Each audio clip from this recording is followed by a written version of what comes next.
Espanya i Catalunya al segle XIX, primera part. Començarem parlant de la Guerra del Francès. El context d'aquesta època és que a Espanya governa Carles IV. Carles IV, evidentment, s'oposarà a les idees de la Revolució Francesa. La Revolució Francesa esclatarà el 1789 i acabarà en la monarquia francesa. Per tant, Espanya es declararà en contra de França. Aquesta oposició desembocarà en una guerra. Espanya declararà la guerra a França, però serà derrotada. Què farà Carles IV després d'aquesta derrota? Doncs passarà de ser enemic a aliar-se amb França, perquè la França ja posterior a la francesa, la França de Napoleó, va crear un gran imperi. Tot això, tot aquest territori, estava controlat per Napoleó, però n'hi havia un enemic, un que no podia amb ell, que era el Regne Unit. Per tant, Napoleó pensa formar una gran armada, unida a l'espanyola, que Espanya tenia una gran armada, i té lloc el 1805, la batalla de Trafalgar, on la coalició franco-espanyola serà derrotada. Després d'aquesta derrota, Napoleó intenta imposar aquest bloqueig continental, és a dir, cap país pot negociar amb Anglaterra, però n'hi ha un, Portugal, que s'escapa del bloqueig. Portugal vol negociar. Portugal fa comerç amb Anglaterra.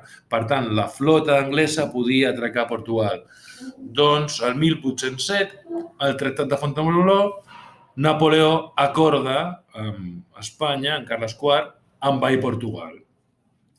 Per envair Portugal, evidentment, les tropes franceses havien de passar la península per arribar a Portugal.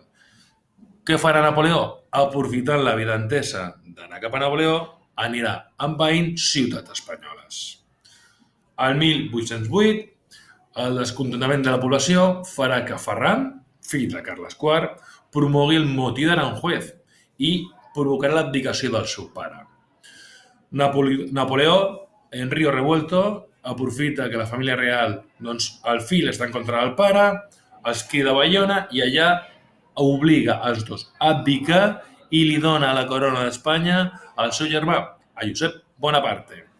Davant els fets, a Madrid, el 2 de maig de 1808, n'hi ha una insurrecció popular. Els soldats francesos reprimiran durament aquesta insurrecció.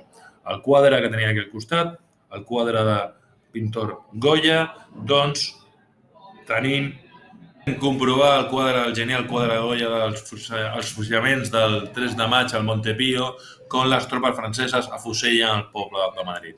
El cas és que la guerra s'estenderà per tota Espanya, però no tothom estarà en contra dels invasors.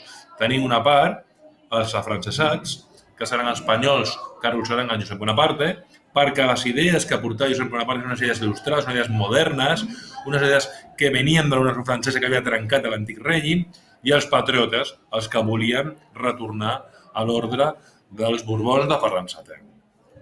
Els patriotes van plantar una dura resistència, resistint el setge de les ciutats de Girona i Saragossa, fent una guerra de guerrilles que va fer que Napoleó tingués unes certes dificultats, però tenia la situació controlada. Quan va començar a descontrolar la situació?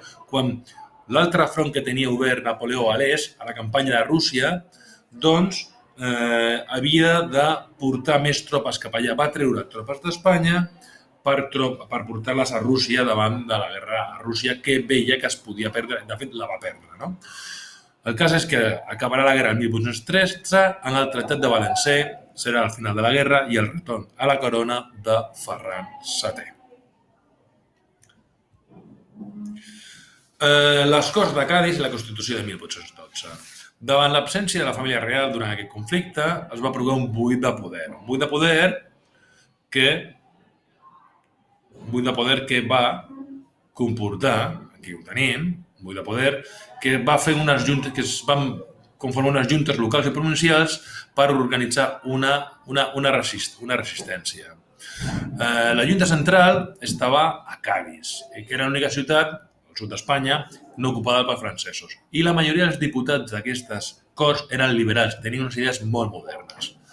El cas que les Corts es van reunir i es va formar la Constitució, van elaborar la Constitució de 1812, la primera Constitució de la història d'Espanya, aprovada el dia 19 de març, el dia de Sant Josep, per això la coneguem com el nom de la Pepa.